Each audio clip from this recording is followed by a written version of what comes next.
So, over the final 21 minutes, you guys had 8 total baskets as a team.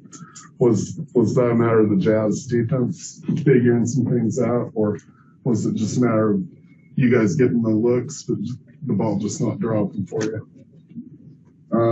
Most nights when that happens, it's a little bit of both. They were pretty aggressive all night, trying to run us off 3-point line. We had a lot of good looks mid-range and all that, especially toward the end of the third quarter that didn't fall. So you have to give them credit. We obviously can make adjustments on the fly to keep getting good looks. And do that.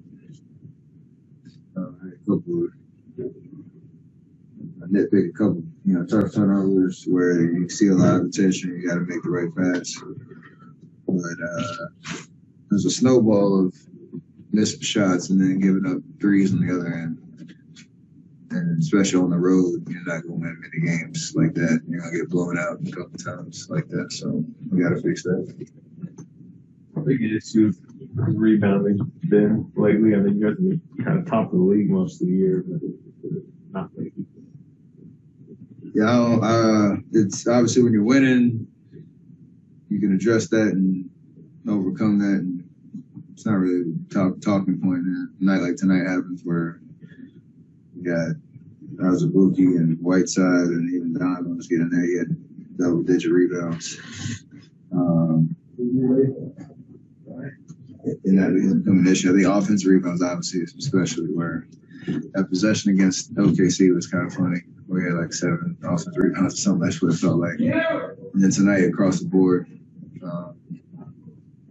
didn't do a good job of protecting that end of the floor. And it sucks because when you do take care of that, we're fast enough to turn it into transition offense. But if you don't take care of that, it's pretty glaring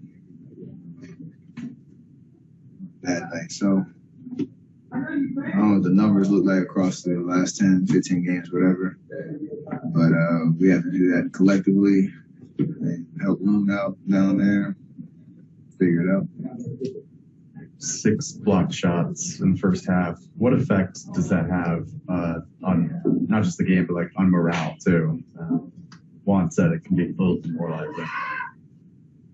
It can be if you want to just keep bashing your head against the wall and not make different adjustments. Like obviously they have what they have in size and presence down there. They don't have in terms of being able to guard both drives and kicks. So we have to be committed to knowing they're going to play those 2 big guys and just sit in the paint all night.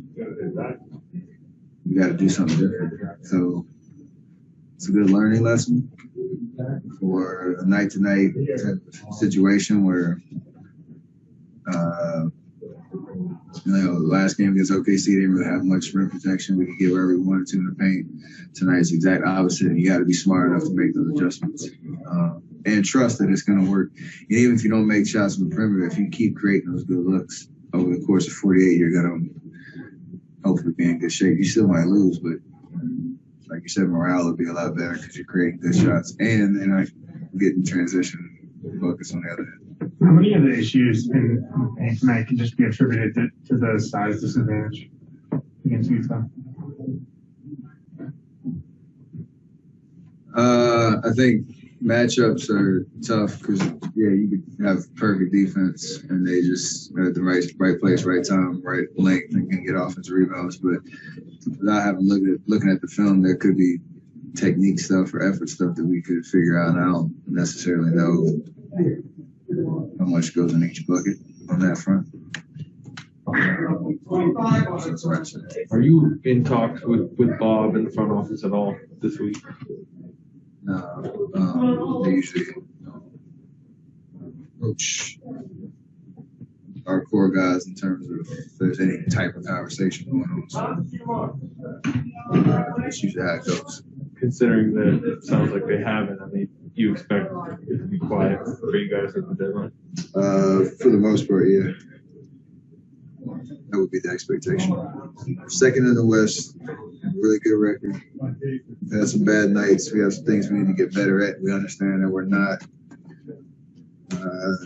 playing championship basketball every night, but we have shown and demonstrated that. So I love the fact that the vibe in our locker room is kind of what it is after a loss. You know, we've gone 1-9 straight, won by 10. Everybody's feeling it. We usually respond pretty well. And then you address certain glaring issues to become a pattern. We're not there yet. Do you remember the last time that you were nervous personally at the deadline or were in a room where, I mean, it's got to have been 8-10 years, right? 2000. I was in a blessed situation where you know what's going on. But I think that Monte, Bogut, Bucks trade, Mark Jackson was there. That's time I remember hearing anything. You were heavily involved in the rumor mill at that time around, right? Yeah. When you say the vibe in the locker room, do you just mean that like they really felt this loss? Like, is that what you're referencing? Yeah. Usually been on certain teams, or you hear about certain teams where losses don't matter because you have 82 of them and you can always turn a page. That is true, but how important is it to figure it out on the fly and not letting this happen again? And you can feel that vibe.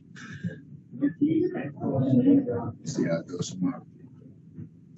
I think you might have one. Monty, if you have one on Zoom. Yeah, Stephen, you were you led the team in rebounds on Monday. You were tied for the leading rebounder tonight.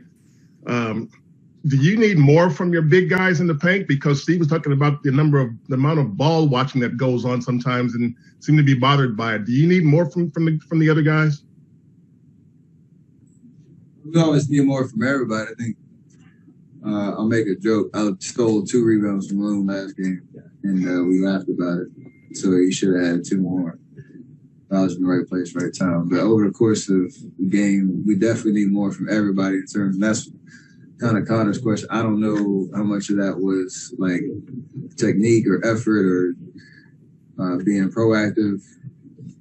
That stuff you got to watch the film to see every possession, to see every shot, what happened, all 5 guys, where were you at? So we'll go through that. They've been on us to make that a priority.